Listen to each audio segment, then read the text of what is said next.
What's up people, welcome back to my channel Life of Yazi. അപ്പോൾ how you all doing? എല്ലാവർക്കും സുഖമല്ലേ? ഞാനിന്ന് വന്നിരിക്കുന്നത് ഒരു ട്രാവൽ വ്ലോഗ് ആയിട്ടൊന്നുമല്ല, മറിച്ച് ഞാനും എൻ്റെ ഫ്രണ്ട്സും കൂടെ ഔട്ടിങ്ങിന് ഇറങ്ങിയതാണ്.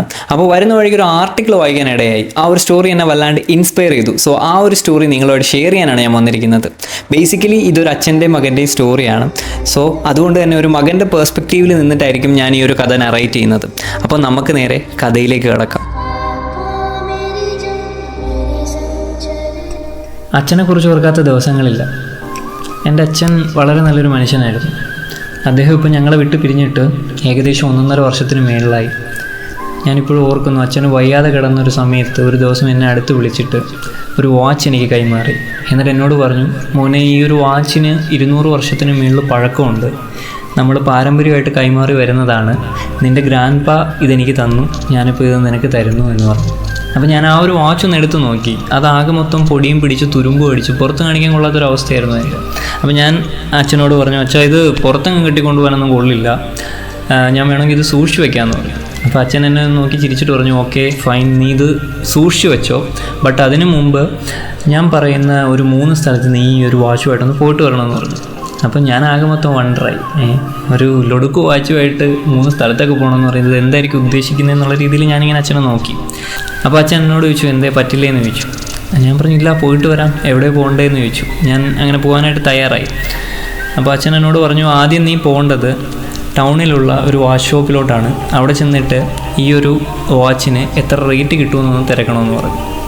ഞാനങ്ങനെ ആ ഒരു വാച്ചുമായിട്ടൊരു വാച്ച് ഷോപ്പിൽ ചെന്നു. എന്നിട്ട് അവിടെ നിൽക്കുന്ന ആ പുള്ളിക്കാരനോട് ഈ ഒരു വാച്ച് കാണിച്ചു കൊടുത്തു. എന്നിട്ട് ഞാൻ ചോദിച്ചു, ഈ ഒരു വാച്ചിന് എത്ര റേറ്റ് കിട്ടുമെന്ന് ചോദിച്ചു. അപ്പോൾ പുള്ളി ഇതൊന്ന് എടുത്ത് നോക്കിയിട്ട് പറഞ്ഞു, ഇതേതോ ജാമ്പവാൻ്റെ കാലത്തുള്ള സാധനമല്ലേ, ഇതൊന്നും ഇപ്പോൾ ആരും മേടിക്കത്തൊന്നുമില്ല, ഇതിന് വലിയ റേറ്റൊന്നും കിട്ടത്തില്ല, നമുക്ക് നഷ്ടമാണ്, എന്നാലും നമ്മളൊരു $10 വേണമെങ്കിൽ തരാമെന്ന് പറഞ്ഞു. അപ്പോൾ എനിക്ക് വലിയ ആശ്ചര്യമൊന്നും തോന്നിയില്ല, കാരണം ഞാനിത് എക്സ്പെക്റ്റ് ചെയ്തൊരു മറുപടിയാണ് അദ്ദേഹം പറഞ്ഞത്. ഈ പഴയ വാച്ചിനൊക്കെ ആര് വില തരാനാണ്? അങ്ങനെ ഞാൻ ആ വാച്ചുമായിട്ട് തിരിച്ച് അച്ഛൻ്റെ അടുത്ത് വന്നിട്ട് കാര്യം പറഞ്ഞു. വാച്ച് കടക്കാരൻ $10 തരാമെന്ന് പറഞ്ഞു. അപ്പം അച്ഛൻ പറഞ്ഞു, ഓക്കെ ഫൈൻ, നീ ഇവിടെ അടുത്തൊരു ഗോൾഡ് സ്മിത്തിനെ പോയെന്ന് കാണും, ഈ വാച്ചിൻ്റെ ചില ഭാഗങ്ങളൊക്കെ സ്വർണം കൊണ്ടാണ് ഉണ്ടാക്കിയിരിക്കുന്നത്, അപ്പം ഇതിന് എത്ര റേറ്റ് കിട്ടുമോ നീ അദ്ദേഹത്തിനോട് കൂടെ ഒന്ന് തിരക്കി നോക്കാൻ പറഞ്ഞു. അങ്ങനെ ഞാൻ നേരെ വീടിൻ്റെ അടുത്തുള്ളൊരു ഗോൾഡ് സ്മിത്തിനെ കാണാൻ പോയി. എന്നിട്ട് അദ്ദേഹത്തിന് ഈ ഒരു വാച്ച് കാണിച്ചു കൊടുത്തു. അപ്പം അദ്ദേഹം ഈ ഒരു വാച്ച് എടുത്ത് തിരിച്ചും മറിച്ച് നോക്കിയിട്ട് എന്നോട് പറഞ്ഞു, ഇത് ഒരുപാട് പഴക്കമേറിയ സാധനമല്ലേ, ഇതിൻ്റെ മാറ്റമൊക്കെ പോയിട്ടുണ്ട്, അപ്പോൾ ഇതിന് വലിയ വിലയൊന്നും കിട്ടത്തില്ല, 10-12 തരാം, അതിൽ കൂടുതലൊന്നും പ്രതീക്ഷിക്കരുതെന്ന് പറഞ്ഞു. അദ്ദേഹത്തിൻ്റെ മറുപടി എന്നെ ആശ്ചര്യപ്പെടുത്തിയില്ല, കാരണം ഞാനതൊക്കെ പ്രതീക്ഷയാണ്. ഒരു ലൊടുക്ക് വാച്ചിന് ആരെങ്കിലും വലിയ വിലയൊന്നും തരത്തില്ലല്ലോ. അങ്ങനെ ഞാനതും കൊണ്ട് അച്ഛൻ്റെ അടുത്ത് വീണ്ടും ചെന്നു. അപ്പോൾ അച്ഛൻ എന്നോട് പറഞ്ഞു, നീ ഇനി അവസാനമായിട്ട് നമ്മുടെ നഗരത്തിൽ ഈ പഴയ പുരാവസ്തുക്കൾ വിൽക്കുകയും വാങ്ങുകയൊക്കെ ചെയ്യുന്നൊരു മ്യൂസിയം ഉണ്ട്, അവിടെയുള്ള അവരെ ഒന്ന് പോയി കാണുക, എന്നിട്ട് ഇതിന് എത്ര റേറ്റ് കിട്ടുമെന്നൊന്ന് ചോദിച്ചു നോക്കാൻ പറഞ്ഞു. അങ്ങനെ ഞാൻ ഈ ഒരു വാച്ചുമായിട്ട് മ്യൂസിയത്തിലേക്ക് പോയി. അവിടെ ചെന്ന ഒരാളെ കണ്ടു. അയാളെ ഞാൻ ഈ ഒരു വാച്ച് കാണിച്ചു. അപ്പോൾ അയാൾ അത് എടുത്തുകൊണ്ട് പോയിട്ട് കുറേ നേരമായിട്ട് കിടന്ന് പരിശോധിക്കുന്നുണ്ട്, തിരിച്ചും മറിച്ചുമൊക്കെ പരിശോധിക്കുന്നു, ഭൂതക്കണ്ണാടി വെച്ച് നോക്കുന്നുണ്ട്. ഒരു 10-15 മിനിറ്റിന് ശേഷം അയാൾ എൻ്റെ അടുത്ത് വന്നിട്ട് പറഞ്ഞു, മോനെ, ഇത് 200 വർഷം മുമ്പ് ഇറങ്ങിയ ഒരു ഫേമസ് ബ്രാൻഡിൻ്റെ ലിമിറ്റഡ് എഡിഷൻ വാച്ചാണ്, ഇത് വിരലെണ്ണാവുന്ന പീസേ വേൾഡിലുള്ളൂ, അപ്പോൾ ഒരു $20,000 വേണമെങ്കിൽ ഞങ്ങളിത് എടുത്തോളാം എന്ന് പറഞ്ഞു. ഞാൻ ആകെ മൊത്തം വണ്ടറായി. $20,000 ഈ തുരുമ്പിച്ച സാധനത്തിന്.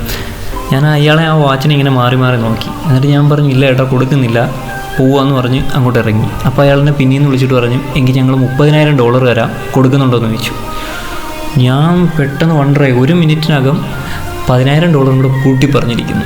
ആകെ മൊത്തം വണ്ടറടിച്ച് നിൽക്കുമായിരുന്നു. എന്നിട്ട് ഞാൻ പുള്ളിയെടുത്ത് കാര്യം പറഞ്ഞു, ഇല്ല ഏട്ടാ, ഇത് കൊടുക്കുന്നില്ല, ഇത് നമ്മൾ പാരമ്പര്യമായിട്ട് കൈമാറി വരുന്നൊരു അസറ്റാണ്, അപ്പം എൻ്റെ അച്ഛൻ ഇങ്ങനെ ഇതിൻ്റെ വില അറിയണമെന്നും പറഞ്ഞ് എന്നെ ഇങ്ങനെ വിട്ടുകൊണ്ടാണ് ഞാൻ വന്ന് ചോദിച്ചതെന്നൊക്കെ പറഞ്ഞു. എന്നിട്ട് ഞാൻ ആ വാച്ചുമായിട്ട് അവിടെ നിന്ന് ഇങ്ങനെ ഇറങ്ങി.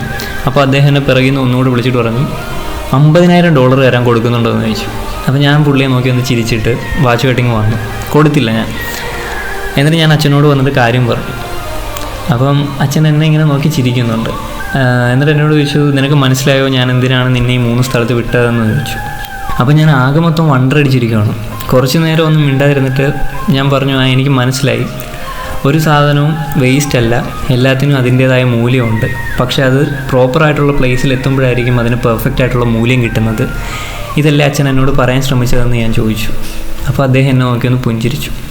അപ്പോൾ ഗായ്സ്, ഇതാണ് ആ ഒരു സ്റ്റോറി. നിങ്ങൾക്ക് ഈ ഒരു സ്റ്റോറി ഇഷ്ടപ്പെട്ടെന്ന് ഞാൻ വിശ്വസിക്കുന്നു. പിന്നെ ഇതിൽ നിന്ന് മനസ്സിലാക്കേണ്ട ഒരുപാട് കാര്യങ്ങളുണ്ട്. ഫോർ എക്സാമ്പിൾ, നമ്മളിപ്പോൾ കറൻ്റ്ലി മെയിൻറ്റെയിൻ ചെയ്തുകൊണ്ടിരിക്കുന്ന ഒരു ഫ്രണ്ട്ഷിപ്പ് സർക്കിൾ അല്ലെങ്കിൽ ഒരു പേഴ്സണൽ സർക്കിൾ, അവിടെ നമുക്ക് യാതൊരു തരത്തിലുള്ള വിലയും കിട്ടുന്നില്ല. അതുപോലെ എന്ത് പറഞ്ഞാലും താറ്റും പരിഹാസവും പുച്ഛമാണ്. നമുക്കൊരു പേഴ്സണൽ ഗ്രോത്തും ഉണ്ടാകുന്നില്ല. അതുപോലെ ഉള്ള എനർജി കൂടെ ഡ്രെയിനായി പോകുന്നു എന്ന് തോന്നിക്കഴിഞ്ഞാൽ നിങ്ങളൊരു കാര്യം മനസ്സിലാക്കുക, that's not your right place. അവിടെ നിന്ന് ഇറങ്ങി ഓടിയേക്കുക. കാരണം നമ്മളെപ്പോഴും ഭാഗമാവേണ്ടത് നമുക്ക് വില കൽപ്പിക്കുന്ന ഇടങ്ങളിലാണ്. ഓക്കെ, അപ്പം ഞാൻ പറഞ്ഞതല്ല നിങ്ങൾക്ക് മനസ്സിലായെന്ന് വിശ്വസിക്കുന്നു. So that's all. അപ്പോൾ നിങ്ങൾക്ക് ഈ ഒരു വീഡിയോ ഇഷ്ടമായിട്ടുണ്ടെങ്കിൽ തീർച്ചയായിട്ടും ഇതിൻ്റെ അഭിപ്രായങ്ങൾ കമൻറ്റുകളായിട്ട് രേഖപ്പെടുത്തുക. കാരണം ആദ്യമായിട്ടാണ് ഇങ്ങനൊരു കോണ്ടൻറ്റ് ചെയ്യുന്നത്. പിന്നെ മറ്റൊരു വീഡിയോ ആയിട്ട് ഉടനെ തന്നെ നമുക്ക് എന്തായാലും കാണാം. അപ്പോൾ see you all in our next video, and this is me Yasi signing off. Bye bye.